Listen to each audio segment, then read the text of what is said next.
Hello friends, good morning. ഒത്തിരി ഒത്തിരി സ്വപ്നങ്ങൾ സീരിയലിൻ്റെ ലേറ്റസ്റ്റ് എപ്പിസോഡ് റിവ്യൂയിലേക്ക് എല്ലാ കൂട്ടുകാർക്കും സ്വാഗതം. അങ്ങനെ തന്നെ എല്ലാ സത്യങ്ങളും വർഷ തിരിച്ചറിയുകയാണ്. ആ സമയത്ത് മനസ്സ് തകർന്ന് വർഷ അങ്ങ് ഓടുകയാട്ടോ ചെയ്യുന്നത്. എങ്ങോട്ടൊന്നുമില്ലാതെ വർഷ പുറത്തേക്ക് ഇറങ്ങി പോകുന്നുണ്ട്. ആ സമയത്ത് എല്ലാവരും വർഷയുടെ കൂടെ ഓടുന്നുണ്ട് കേട്ടോ. കാരണം വർഷ എങ്ങനെയും പിടിച്ചു നിർത്തണം എന്ന് പറഞ്ഞിട്ട് ആർക്കും ഒന്നും മനസ്സിലാവുന്നില്ല. മനസ്സിലായത് ശ്രീനാഥിനും വിവേകിനും മാത്രമാണ്. താഴെയുള്ള ആൾക്കാർക്കൊന്നും ഇതെന്താ സംഭവം എന്നും കൂടി മനസ്സിലായില്ല. വിഷമിച്ച് ഓടുന്ന വർഷയുടെ പുറകെ എല്ലാവരും ഓടുന്നുണ്ട്. അങ്ങനെ നല്ല മഴ പെയ്യുന്നുണ്ടായിരുന്നു പുറത്ത് കേട്ടോ. ആ മഴ പെയ്യുന്ന സമയത്ത് വർഷ വീണ്ടും റോഡിലേക്ക് ഇറങ്ങി ഓടുകയാണ്. വീണ്ടും ഒരു വണ്ടി വന്നിട്ട് വർഷ ഇടിക്കുകയാണ് കേട്ടോ. കാരണം വർഷ അങ്ങനെ നിലം വിട്ട് ഓടുന്ന സമയത്ത് വർഷയ്ക്ക് അബദ്ധത്തിൽ സംഭവിക്കുകയാണ്. അങ്ങനെ ഒരു വണ്ടി വന്ന് ഇടിക്കുന്നു. ഇടിക്കുമ്പോഴത്തേനും വർഷയ്ക്ക് തലയ്ക്ക് നല്ലൊരു പരിക്കുണ്ട് കേട്ടോ. അങ്ങനെ രക്തത്തിൽ കുളിച്ച് കിടക്കുകയാണ് കേട്ടോ വർഷ. ആ സമയത്ത് വളരെ വിഷമത്തോടുകൂടി വിവേക് ഓടി ചെല്ലുന്നുണ്ട് വർഷയെന്ന് പറഞ്ഞിട്ട് വർഷയെ കോരിയെടുക്കുന്നു. ശ്രീനാഥ് ആണെങ്കിലോ ഒരു സ്തംഭിച്ച പോലെ അവിടെ നിൽക്കുന്നുണ്ട്. ബാക്കി എല്ലാവരും കൂടി ഓടിയെത്തുന്നു കേട്ടോ. ആ സമയത്ത് എല്ലാവരും കൂടി പറയുന്നുണ്ട് വർഷയെ പെട്ടെന്ന് ഹോസ്പിറ്റലിലേക്ക് കൊണ്ടുപോകും. അങ്ങനെ ആ ഒരു കാർ ഓടിച്ചിട്ടുണ്ടായിരുന്ന ആളും കൂടി ഇറങ്ങി വരുന്നു. എന്നിട്ട് എല്ലാവരും കൂടിയും ശിവയും അതുപോലെ വിവേകും ആ ഡ്രൈവറും കൂടി എടുത്തിട്ട് കാറിൽ കൊണ്ടുപോവാണ് വർഷയെ ഹോസ്പിറ്റലിലേക്ക്. അങ്ങനെ ഹോസ്പിറ്റലിൽ എത്തുന്ന സമയത്ത് തന്നെ കാഷ്വാലിറ്റിക്ക് തന്നെ കയറ്റണം. ആകെ പ്രശ്നമായിട്ടുള്ള സീരിയസ് ആയിട്ടുള്ള ഒരു കേസാണെന്ന് അവർക്ക് മനസ്സിലാവണം. അങ്ങനെ വിവേകിൻ്റെ കൈ മുറുക്കി പിടിച്ചിട്ടുണ്ട് കേട്ടോ വർഷ. എന്നിട്ട് അങ്ങനെ അതിനകത്തേക്ക് കയറി പോകുന്നു. മനസ്സ് തകർന്ന് നിൽക്കുകയാണ് വിവേകിൻ്റെ. കാരണം അയ്യോ എന്ത് സംഭവിച്ചു, വിവേകിൻ്റെ മനസ്സിലൂടെ പല ചിന്തകളും ഓടിക്കൊണ്ടിരിക്കണം. പ്രത്യേകിച്ചും വർഷ പറഞ്ഞ ഒരു കാര്യം, ഇനി ആരും ഒന്നും എന്നോട് സംസാരിക്കേണ്ട എന്ന് പറഞ്ഞിട്ട് വർഷ തിരിച്ചോടിയതൊക്കെ ചിന്തിച്ചുകൊണ്ടിരിക്കുകയാണ്. പിന്നീടാണെങ്കിലോ ആ ഒരു കാര്യത്തിലാകെ ടെൻഷനായി നിൽക്കുകയാണ്. അങ്ങനെ ഒരു നേഴ്സ് വന്നതിന് ശേഷം തന്നെ വർഷയുടെ ഡീറ്റെയിൽസ് എല്ലാം തന്നെ എഴുതിയെടുക്കുന്നുണ്ട് കേട്ടോ ശിവയുടെ കയ്യിൽ നിന്ന്. പിന്നെ വിവേകിൻ്റെ കാര്യത്തിൽ തന്നെ നമ്മുടെ വസുന്ധരയും ബാക്കി എല്ലാവരും വരുന്നുണ്ട്. അതായത് നമ്മുടെ അബിയും അതുപോലെ അഞ്ജുവും മലികാക്കിയും വസുന്ധര ദേവിയും കൂടി വരുന്നുണ്ട്. അങ്ങനെ എന്തായി മോനെ, എന്തായി കാര്യം, മോൾക്ക് എങ്ങനെയുണ്ടെന്നൊക്കെ ചോദിക്കുന്നു. അത് പിന്നെ ഒന്നും പറഞ്ഞിട്ടില്ല അമ്മേ, കാരണം അവർ കാഷ്വാലിറ്റിക്ക് കൊണ്ടുപോയതാണ്. ആ സമയത്ത് വസുന്ധരയാണെങ്കിൽ അതിനകത്തേക്ക് കയറാനായിട്ട് നോക്കുന്നുണ്ട്. വേണ്ട അമ്മേ, അങ്ങോട്ട് ആരും ചെല്ലാൻ സമ്മതിക്കില്ല, അങ്ങോട്ട് അനുവദിക്കുന്നില്ല ആരെയും, നമുക്കിവിടെ നിൽക്കാം. മോനെ എന്തെങ്കിലും പറഞ്ഞോ? ആ സമയത്ത് അഞ്ജു എല്ലാം ചോദിക്കുന്നുണ്ട്. വിവേക്, വർഷയ്ക്ക് ഒന്നുമില്ലല്ലോ, ഒരു പ്രശ്നമൊന്നുമില്ലല്ലോ? അഞ്ജു അറിയില്ല, കാരണം അവർ അകത്തേക്ക് കയറ്റിയതിന് ശേഷം ഒരു മറുപടിയും ആരും പറഞ്ഞിട്ടില്ല എന്ന് പറയുന്നു. എല്ലാവരും പൊട്ടി പൊട്ടി വീണ്ടും കരഞ്ഞുകൊണ്ടിരിക്കുക കേട്ടോ വർഷയുടെ ഗതികേട് ആലോചിച്ചിട്ട്. ആ സമയത്ത് നേഴ്സ് പുറത്തേക്ക് ഇറങ്ങി വരുന്നുണ്ട്. അതിനുശേഷം തന്നെ നിങ്ങളെല്ലാവരും കൂടി ഇങ്ങനെ കൂട്ടം കൂടി ഇതിൻ്റെ മുന്നിൽ നിന്നാൽ ശരിയാവില്ല, കുറച്ചങ്ങോട്ട് മാറിയിരിക്കാനായിട്ട് പറയുന്നു. നിങ്ങളോട് എന്തെങ്കിലും പറയാനുണ്ടെങ്കിൽ ഡോക്ടർ വരും, എന്നിട്ട് സംസാരിക്കും. ഇപ്പോൾ ഡോക്ടർ പരിശോധിച്ചുകൊണ്ടിരിക്കുകയാണെന്ന് പറയുന്നു. ആ സമയത്ത് അവർ മാറിയിരിക്കുന്നു. പെട്ടെന്ന് ഡോക്ടർ വരുന്നുണ്ട് കേട്ടോ. ആ സമയത്ത് എല്ലാവരും ചോദിക്കുന്നുണ്ട് വർഷയ്ക്ക് കുഴപ്പമൊന്നുമില്ലല്ലോ സർ, ചെറിയൊരു മുറിവല്ലേ ഉള്ളൂ, ഒരു പ്രശ്നമൊന്നുമില്ലല്ലോ, അവൾക്ക് ബോധം തെളിഞ്ഞില്ല, അങ്ങനത്തെ കാര്യങ്ങളൊക്കെ ചോദിക്കുന്നു. അപ്പോൾ വിവേക് ചോദിക്കുന്നുണ്ട് എന്തെങ്കിലും സീരിയസ് ആയിട്ടുള്ള കുഴപ്പമുണ്ടോ സാർ എന്ന് ചോദിക്കുമ്പോഴത്തേനും കുറച്ച് സീരിയസ് ആണെന്ന് പറയുന്നു. അതായത് വർഷയ്ക്ക് തലയ്ക്കാണ് പരിക്കേറ്റിരിക്കുന്നത്. ഉടനെ തന്നെ മേജർ ഒരു സർജറി വേണമെന്ന് പറയുന്നു. അതായത് ഉള്ളിൽ ബ്ലീഡിങ് ഉണ്ട് തലച്ചോറിനകത്ത്, അത് എത്രയും പെട്ടെന്ന് നിർത്തണം, അല്ലെങ്കിൽ പ്രശ്നമാകും. അപ്പോൾ ഒരു 5 മിനിറ്റിനുള്ളിൽ സർജൻ വരും. നിങ്ങൾക്ക് സമ്മതമാണെങ്കിൽ എന്തായാലും സർജറി ചെയ്യാം. സർജറി ചെയ്യാതെ വേറൊരു മാറ്റം ഉണ്ടാവില്ല. സർജറി ചെയ്താൽ ശരിയാകുമെന്ന് ചോദിക്കുന്ന സമയത്ത് അത് കഴിഞ്ഞാലേ പറയാൻ പറ്റുള്ളൂ എന്ന് ഡോക്ടർ പറയുന്നു. എന്നാലും സർജറി ചെയ്യാതിരിക്കാൻ പറ്റില്ല എന്ന് പറയുന്നുണ്ട്. നിങ്ങൾക്ക് സമ്മതമാണോ എന്ന് ചോദിക്കുന്നു.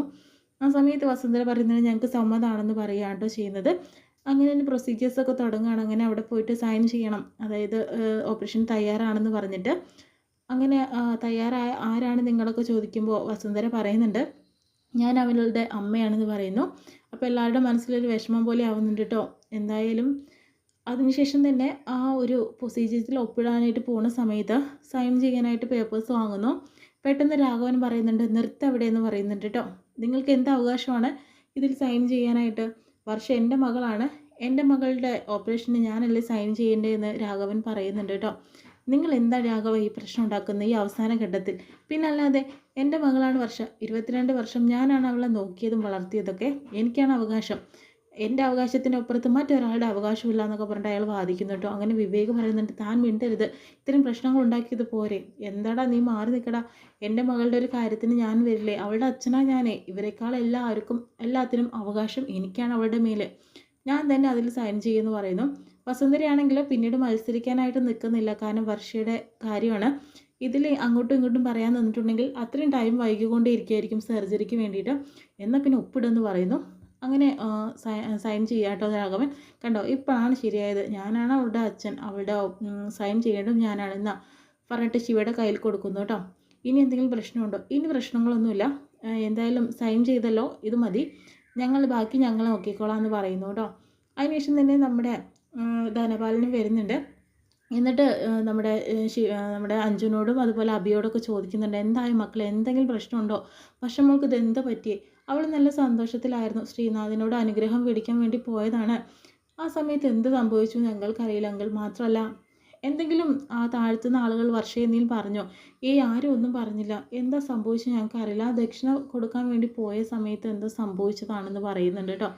ആ സമയത്ത് വസുന്ധരയും അതുപോലെ ശിവയും വിവേകും വരുന്നുണ്ട്. വസു എന്തായി കാര്യങ്ങൾ? സൈൻ ചെയ്ത് കൊടുത്തിട്ടുണ്ട്, എത്രയും പെട്ടെന്ന് ഒരു ഓപ്പറേഷൻ വേണ്ടി വരും വർഷയ്ക്ക്, അത് കഴിഞ്ഞാലേ പറയാൻ പറ്റുള്ളൂ ധനം എന്ന് പറയുന്നു. ഇനിയിപ്പോൾ എന്താ ചെയ്യേണ്ടത്? ഞാൻ എന്താണ് ഇപ്പം ഇനി മുന്നോട്ട് പോകേണ്ടത്? ധനം ഒരു കാര്യം ചെയ്യും, ഓഡിറ്റോറിയത്തിലേക്ക് പോകാനായിട്ട് പറയുന്നു. ഞാൻ പോകുന്നില്ല വസു, ആളുകൾ ചോദിക്കുന്നതിന് ഞാൻ എന്ത് മറുപടിയാണ് പറയേണ്ടത്? ധനം, ഒരു കാര്യമുണ്ട്, ഇപ്പം നമുക്ക് ആഗ്രഹം വർഷയുടെ ജീവിതമാണ്, അവൾ രക്ഷപ്പെട്ട് പുറത്ത് വരണം, എന്നിട്ട് മതി ബാക്കി കാര്യങ്ങളൊക്കെ തീരുമാനിക്കാൻ. ധനം അങ്ങനെ പറഞ്ഞാൽ മതിയെന്ന് പറയുന്നു. എന്നാൽ പിന്നെ ഞാൻ പോയിട്ട് അങ്ങനെ സംസാരിക്കാം, വർഷയുടെ ആരോഗ്യവും അവളുടെ ജീവിതവുമാണ് നമുക്ക് വലുത്. അങ്ങനെ വിഷമത്തോടെ നിൽക്കുന്ന വിവേകിനെ കാണുന്നുണ്ട് ധനപാലൻ കേട്ടോ. മോനെ നീ വിഷമിക്കേണ്ടടാ, നീ എന്തിനാ ഇങ്ങനെ സങ്കടപ്പെടുന്നത്? ഇതൊക്കെ ശരിയാവൂടാ, ഇതൊക്കെ പോവൂടാ. പിന്നെ എന്നും മുടങ്ങി വിചാരിച്ചിട്ട് നിങ്ങളുടെ ജീവിതത്തിൽ ഒന്നും അങ്ങനെ കിട്ടാതിരിക്കുകയൊന്നുമില്ല. നിൻ്റെ വർഷയ്ക്ക് ഒന്നും സംഭവിക്കില്ലടാ. നല്ല വർഷ നല്ല രീതിക്ക് തന്നെ മുന്നോട്ട് വരും, അവൾക്ക് സമാധാനത്തോടു കൂടി നല്ലൊരു ജീവിതം നിൻ്റെ കൂടെ ഉണ്ടാവും. ഈ പ്രശ്നമൊക്കെ സോൾവ് ആവൂടാ എന്നൊക്കെ പറഞ്ഞ് വിഷമിക്കില്ലടാ എന്നൊക്കെ പറഞ്ഞിട്ട് അങ്ങനെ കെട്ടിപ്പിടിക്കുന്നുണ്ട് ധനം വിവേകിനെ. കാരണം വിവേകിൻ്റെ മനസ്സ് നീറിക്കൊണ്ടിരിക്കുകയാണ്. അവനെ ഒന്ന് ചേർത്ത് പിടിച്ച് ആശ്വസിക്കാൻ പോലും അവിടെ ആരും ഉണ്ടായിരുന്നില്ല. ധനത്തിനറിയാം തൻ്റെ മകൻ്റെ മനസ്സ് വിങ്ങിപ്പൊട്ടി അവിടെ നിൽക്കുകയാണെന്നുള്ളത്. അതുകൊണ്ട് തന്നെ അങ്ങ് ചേർത്ത് പിടിക്കുകയാണ്. മോനെ നീ വിഷമിക്കണ്ട, നീ ടെൻഷൻ അടിക്കണ്ട എന്ന് പറഞ്ഞ് കെട്ടിപ്പിടിക്കുന്നു. എടാ ഞാനില്ലടാ, നിൻ്റെ ആൾക്കാരില്ലേ എന്നൊക്കെ പറഞ്ഞിട്ട് അങ്ങ് കെട്ടിപ്പിടിക്കുകയാണ് കേട്ടോ. അതിനുശേഷം തന്നെ പിന്നീട് ഞാൻ എന്തായാലും ഓഡിറ്റോറിയത്തേക്ക് പോയിട്ട് വരാം മോനെ, എന്നിട്ട് അവിടുത്തെ കാര്യങ്ങളൊക്കെ തീരുമാനിച്ച് എന്താ വേണ്ടതെന്ന് വെച്ചിട്ട് ഞാൻ ചെയ്തിട്ട് ഉടനെ തന്നെ ഹോസ്പിറ്റലിലേക്ക് തിരിച്ചു വരാമെന്ന് പറയുന്നു. വസുന്ധരയാണെങ്കിലോ എന്നാൽ ധനം വേഗം പോയിട്ട് വായോ എന്ന് പറഞ്ഞിട്ട് ധനത്തിന് പറഞ്ഞയച്ചു കൊടുക്കുക കേട്ടോ. പിന്നീടാണെങ്കിലും വസുന്ധര, മോനെ നീ ഇങ്ങനെ വിഷമിക്കണ്ട, നിൻ്റെ മാനസികാവസ്ഥ എനിക്ക് മനസ്സിലാവും, നീ ഇങ്ങനെ സങ്കടപ്പെടല്ലടാ, വർഷയ്ക്ക് ഒന്നും സംഭവിക്കില്ല. അവളുടെ സർജറി കഴിഞ്ഞിട്ടുണ്ടെങ്കിൽ അവളുടെ അസുഖം ഭേദമാവും, അവൾ നമ്മുടെ ജീവിതത്തിലേക്ക് തിരിച്ചു വിടടാ, എന്തായാലും നീ ടെൻഷൻ അടിക്കണ്ട കേട്ടോ എന്ന് പറഞ്ഞിട്ട് വീണ്ടും വസുന്ധരയും തൻ്റെ മകനെ കെട്ടിപ്പിടിക്കുകയാണ് കേട്ടോ. കാരണം അവൻ്റെ മനസ്സ് അത്രമേൽ നീറുന്നുണ്ട്. പാവം വിവേക് ഒന്നും അറിഞ്ഞില്ലായിരുന്നു ആ ശ്രീനാഥ് കാരണം ഇങ്ങനെയൊക്കെ സംഭവിച്ചു. ശ്രീനാഥിൻ്റെ ഭാഗത്തും കുറ്റം പറയാൻ സാധിക്കാത്തൊരവസ്ഥയായി.